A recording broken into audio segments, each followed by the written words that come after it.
Ayan, magandang araw mga master. Meron tayo ritong Dash 110, Honda Wave Dash 110.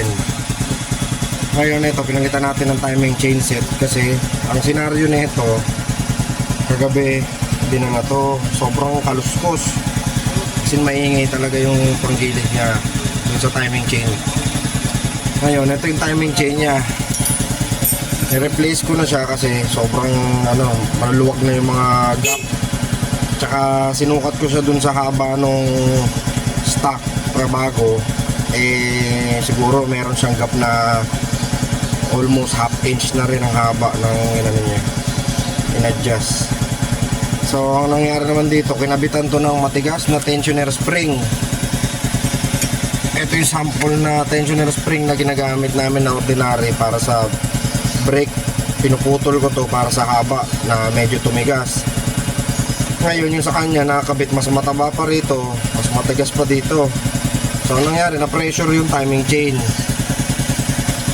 So mga master, ang timing chain po ay pinapalitan pag wala na po sa saktong haba. Baka yung iba yung nagtataka, sasabihin hindi pinapalitan ng timing chain, puro chain guide lang o tensioner spring lang. Hindi po, sa nagtitipid lang po yun.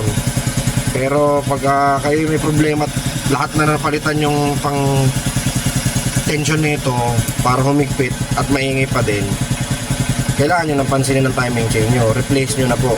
So wala po talaga siyang choice kundi magpalit kayo ng timing chain or mga roller, kasi napaka-importante po yan mga master. Baka mamaya lahat na napagdalahan nyo hindi pinapalitan ng timing chain, sinasabi hindi dapat palitan, pero pinapalitan po kasi talaga yan. Replaceable po ang timing chain, kaya po meron yan tinitinda sa market kasi para palitan or mapalitan.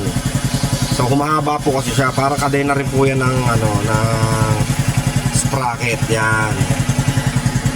Habang tumatagal, lumuluwag na siya, nagkakaroon na siya ng mga gap dahil sa katagalan, napupwersa po kasi yan. Same lang dito. So ayun, ayan na po yung makina niya. So wala na po siyang mga kaluskos na kakaiba. Yan, dahil napalitan na po natin ang timing chain. Napaka-importante po niyan. Kasi pag sumobra po ang luwag ng timing chain nyo, may tendency po sa sobrang puwersa nyo sa takbo, malundagan kayo nito sa timing gear. Sigurado libo-libo ang gastos nyo.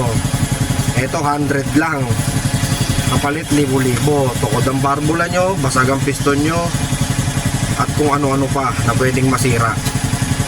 So yun mga master, sana may tutunan kayo kahit papano. Maraming salamat.